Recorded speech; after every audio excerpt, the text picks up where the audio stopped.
Hurricane Laura came through last night. I hope everybody's doing all right. I've talked to several of my friends from the Port Arthur, Sabine area. One of the reports I got was didn't lose a tree, all the shingles still on the roof of the house. That's awesome. Looks like Lake Charles got hit a little bit harder.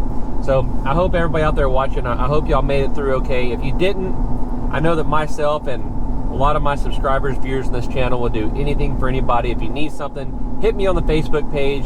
We'll figure out how to make it happen for you. More good news, the storm surge is starting to leave. I checked the buoy this morning there in Sargent, East Matagorda area.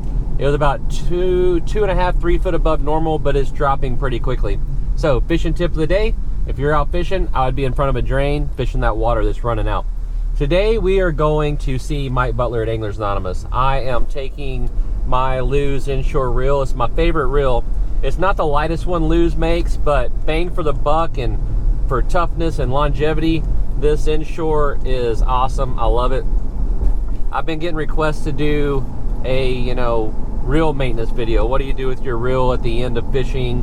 What do you look for to just keep it up and running and doing good?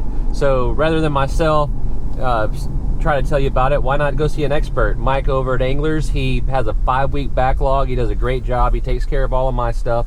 So we're going to go see Mike. I'm not scared to tell you that somebody's better than me at something, and Mike is definitely better at cleaning reels. So Steve and I, we're going to head down the road, and we are going to go learn about taking care of our stuff.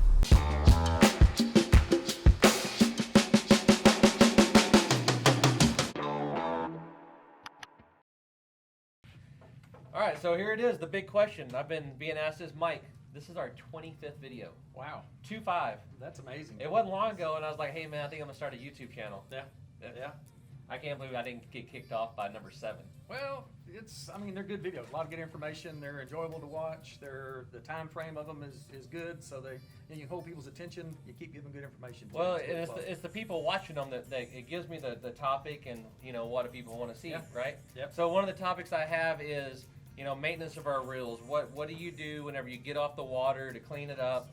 I'm going to have Mike answer that, and then Mike's actually going to take apart, like I showed you in the intro. I brought one of my favorite reels. She's pretty dirty. I haven't done what Mike tells me I should do to her. So we're going to have Mike take it apart and show you, hey, this is what you need to look at. This is what you need to focus on. And anyway, so Mike, we get off of the water. We've just been fishing all day. Yep. I've read all kinds of stuff on Facebook. Yep. Fill up a 5-gallon bucket with water and boom, dunk it in it. Hit it with a water hose, pressure washer, all that stuff. What's the best thing to do to take care of a reel? Well, and Caleb, a lot depends on the way you fish. In Texas here, we fish differently than pretty much anywhere else in the world. We wade a lot. Our boats are very specialized boats. They're low sides. They're made to run shallow, so they're wet. And our equipment, even if it's not getting dunked, it's getting splashed. It's getting spray on it because it's a unique market here. And we fish uniquely here in Texas. So, again, a lot depends on what happens during the day. If you're wading the surf and the surf's up, your reel's gotten wet, you're going to need to do a little bit more. But for basic maintenance, fishing out of the boat, wading, and your reel hasn't gotten dunked, man, just a light spray, mist with water. I mean, you can use one of these products like Reel Wash. It's a good product. It's got a little ammonia in it. One of the things I like to use too, I don't have the spray bottle, but is Salt Away. You take the Salt Away, put it in like any old spray bottle, a 409 bottle, a Windex bottle, mix it up in about a 20% solution, and you can spray your reels with that. Again, use this stuff sparingly. Don't put a whole lot of any of that on there. You don't want to blast your reels with a water hose. You talk about putting them in a bucket. Yeah, if your reel's been dunked and sat on the bottom of the bay for a little while, that might not be a bad plan to start to get some of the salt out. But if that's happened to the reel, it's going to need some extensive maintenance anyway. It's going to need to be broken completely down. You're probably going to be replacing some bearings, maybe some other parts in there too, right? So the Salt Away, I know this stuff works, and before anybody puts in the comments, no, not sponsored by Salt Away. Nope. It'd be cool if I was. Salt Away. But I know this stuff works well because little extra tip, little bonus out here is I'll take Salt Away, I'll open my wading box when I get home. I'll dump a little bit of Salt Away in it, and then I'll fill it up with water. I'll close my wading box and give it like a real good shake. And then I'll let it sit 5 or 10 minutes, and then I dump that water out, put some fresh water in there, give it a good shake, dump that out, and let my lures set. And it really helps the hooks and the split rings and everything on my Corkies or top waters or whatever it is. So if you take this thing and you stick it in the bucket after it hasn't been dumped, then all you're doing is filling up the gearbox and everything with water for no reason. Yeah, and water, you know, it's somewhat of a solvent. It's going to break down your lubricants. It's going to get into spots that it doesn't need to be. It's overall, you know, even fresh water is going to cause a certain amount of corrosion. Right. So, and one thing I have noticed is, you know, we were talking about when you go wading, it gets more stuff in it and everything. Yeah. But even if you're fishing out of the boat, and tell me if I'm wrong or not, because you're the expert. That's just my thinking. But you're fishing out of the boat and you're reeling, and the water's coming in on your line. Absolutely. And then it can get over the edge of the spool and go into the shaft and enter your reel from the spool side. Yes. Now, are there some reels that are built to where that doesn't happen as much, or is it just going to happen to most all reels? No, I mean some reels they come in, and you know, a lot of the reel manufacturers to get some weight savings, they'll perforate the reel, the spool. Right. The spool will be perforated. One of the things we do here when we spool a reel, if that reel or the spool is perforated, we put a layer of electrical tape on it. That serves a couple of purposes: gives backing for your braided line. Right. Also seals that spool off. That's one of the first places water will get into a reel, especially if you're fishing out of the boat. Braid, you know, it's string. Right. You know, and it's bringing in water. Yeah. And you know, over a period of making 1,000 casts a day, it's going to bring some water in there. It's going to find its way inside that reel. Even if you're fishing out of the boat, nothing's getting dunked. You know, if you got a tower boat like Caleb and your reel's up high, it's not going to get a lot of spray on it, but water will get in that way. Yeah, and which leads to another bonus tip number 2. If you put the Teflon tape or the electrical tape or something on it, you don't necessarily need the mono backing anymore. Therefore, you can put more braid on your reel, right? That's correct. That tape will give that braid something to bite into. One of the things we see here at the shop is sometimes the braid is put on a smooth spool, and that braid will spin on the spool. It gives the illusion your drag's not working. Right. So having some form of backing is necessary to avoid that. So and you know what you said is something that I do is, you know, whenever I'm washing my boat, every day after every trip, I wash my boat, I bleach it, I clean it up. I am coronavirus free, but also the trout blood comes off of the boat. Yeah. That being said, clean boat for sale. Call me. Good boat. It's a cool boat. But so while I'm pressure washing all my rods, they're up high in my mid tower, and I'll take my pressure washer and I'll back way off, and I kind of spray the rod up and down. But then whatever water falls in the reel, let that happen. I don't really get on it with the pressure washer. It just, the reels, if anything, get kind of a mist. Yeah. But I'm cleaning the guides and everything off because I use the Laguna liquids. They have stainless steel guides. That's correct. It is a good stainless, but at the end of the day, it will rust. It's not going to rust through to failure, but it just looks funny. Yeah. So I try to spray those off. So get out, give it a light mist, wipe it off, call it a day for the day. What about backing the drag off? Is that still a necessity? It's still a good idea. I mean, a lot of the newer reels, they've got the Carbotex drag washers in them now, so they're not as susceptible to locking up the way the old drag washers would, the old cloth washers, some of the graphite stuff. It doesn't affect them as negatively as, you know, the newer stuff, as much as some of the older stuff. So, but it's still a good idea to do it. Yeah, back the drags off. So if you have a reel with the older washers, be sure to back the drag way off with the Carbotex. Maybe loosen it, but don't. You know, if you miss it one day, you're going to be fine. Yeah. So Mike, here's what I'm going to do. I'm going to get you to take this reel. Okay. And so this is our. How many times a year would you say? And I'm not saying there's something wrong with the reel. I need to bring it in. But just how many times a year would you say that it is time to just open it up and check it out? Well, again, it's how many hours you spend on the water. You know, a tournament fisherman, a guy like you, your stuff is going to get a lot more hours on it, a lot more casts on it than an average fisherman. Generally, the equipment will tell you, but I would say once a year is a good rule of thumb. Okay. Somebody that fishes more, if when you're casting your reel starting to squeal a little bit, you've probably got a bearing going. You know, another one of the things on some of the loos, they've got the centrifugal braking system. They got the brass ring in there. Okay. A little salt water gets inside of that and it starts to corrode that brass ring. You've got to take a little Scotch-Brite or something, clean that up, put a little oil on it. That's something else that can cause noise. Okay. At any rate, once a year is a good rule of thumb. But you know, if your reel starts talking to you, it'll tell you when it's time. So, go ahead and do it. Yeah. So yeah, because with one brand of reels that I used to use, every Sunday I would take them apart, watch the football game, and have to mess with them. I'm gonna give Luz a shout out here. I don't have to do it with this reel. It's like I told you before, the inshore is my favorite. It's for the bang for the buck. Oh, it is there. Yeah. So, but let's hit one more thing before we have you take it apart. Sure. And that is, you mentioned how many hours you put on the reel, and will determine how often you need to take it apart and clean it up. Yeah.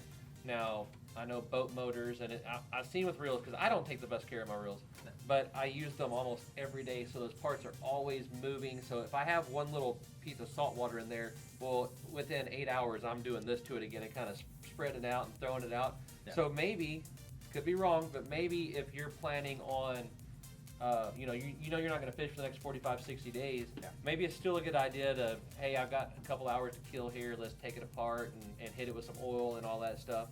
I mean, agreed? Always a good idea, yeah, and especially if your reel's been sitting up for a while. We hear stories of guys that come in here, man, my reel's been sitting for a couple of months. I got ready to go fishing and it's locked up or it's Right. making all this racket. And, you know, it's always a good idea a day or two before you're going fishing, pop it open, you know, take it out in the yard and cast it a couple of times. See how things are going. Do some of the basic maintenance we're going to show you here in just a minute. Yeah, so we're gonna get Mike to take it apart. If you have your reel has been setting up or you're about to put it up and there's a little something funny with it, Mike's gonna show you, hey, take this apart, check this right away. If you can fix it, great. If you need the parts, Mike sells them here at Anglers Anonymous. Mike will put them in for you here at Anglers Anonymous. So anyway, let's head behind the counter. Well, we can Get do you- what we're going to do. Oh, we're gonna do it right Yeah, here. We're hey, thinking ahead. Full here. service shop. All right, Mike, tell me how poorly I've been taking care of my stuff. I'm going to tell you, just external appearances. I mean, I can tell the reel's been fished, but it's not, I mean, there's nothing extraordinary here. I'm not seeing any bubbling up of the paint. I'm not seeing a bunch of salt on the reel. Again, using your reels frequently, you're going to do that. Hitting them with a light mist. Again, using a product like a Salt Away, Salt Terminator, something you flush your motor with is a good thing to use and dilute it down. All right, so we're sitting in our house. We're watching NASCAR or golf. Yeah. I can still recommend either one of those. Yep. Pretty good there. You want to check your reel out? What do you do, Mike? So I got ahead of this game a little bit. I took the handle and the star drag off. And one of the things we want to do, one of the issues, that's your anti-reverse bearing inside of there. This is the sleeve that the anti-reverse rides on. You want to put a couple of drops of oil right there. You want to keep that lubricated. Now, with your anti-reverses, if you're the kind of person, if you're breaking your reel all the way down, you do not want to put grease in that anti-reverse bearing. That grease will cause the rollers in there, especially when the weather gets cold and that grease gets thick, it won't let it re-engage with that sleeve, and then you wind up with your reel spinning backwards when it's cold. We've seen this a lot. Warms up, grease gets a little thinner, and then they work like they're supposed to. So yeah, what we want to do is just be careful not to get any grease inside that anti-reverse bearing. Just a couple of drops of oil, and this is between trip maintenance, after every trip or two. You want to take this knob off. There's a bearing that sits in there. Drop of oil will go there. Some of the reels, the Shimano's, they have two bearings in there stacked on top of each other. You'll want to get a drop of oil on each one. Again, sparingly. You don't want to use a lot of oil, just a drop on each one. Well, let's leave that off for a moment. We'll pop the spool out of this one. Well, you've always got a bearing on the left-hand side. You want to put a drop of oil on that one. And this is Lou, Shimano, anything. Yeah, There's they're always always going going to to be on. Yeah. Some reels they have on the spool. They have a bearing. This particular Lou's does. There's a few Shimano's that do. For the most part, they don't. You've only got the two bearings on the outside, and these are your high-speed bearings. These are the bearings that are activated when you're casting. So you'll put a drop of oil on that one. Getting around to changing this bearing, if you ever have to do it, bring it here to the shop. We've got a pair of pliers, push pin pliers, that we can knock that pin out, swap that bearing out for you. If you're buying a bearing here, we'll do that for you at no charge. At any rate, these are things you want to do. Also, you can't see it too clearly, but the worm gear there. You'll want to put a couple of drops of oil on the worm gear because that's where your level line runs back and forth. So, where's my oil? This one's a little dry. We'll put a couple of drops of oil on that. I feel like I'm being judged right now. No, man. Again, tournament fisherman, full-time guide. We want to keep these things going. So those are the basics. Those are the things that will keep you going day in and day out. Once a year, what we'll do, again, when Caleb brings us his reels, we will tear this reel completely down. We're pulling the side plate off. We're taking the gears, the drag washers, all the springs out. We're running everything through the ultrasonic cleaner, re-lubing, re-greasing, again, a complete service. If your reel's been dunked and submerged, that's probably a good idea to go through with that. So, again, that's basic cleaning 101. This is, after every trip or two. Again, more often, depending on how you fish. If you wait a lot, if you're fishing the surf in particular, and your gear's getting wet. So, it's kind of a feel thing. You guys that fish a lot, you'll know when your reels aren't casting, you're losing distance. And sometimes those bearings between trips, you'll have a bearing gets a little salt water and it'll lock completely up. It won't make any noise, but now instead of a bearing, you've got a bushing, and you're going to notice you're losing 10 yards off every cast. You're not getting the same distance. Right. But it's not screaming at you. So, Yeah.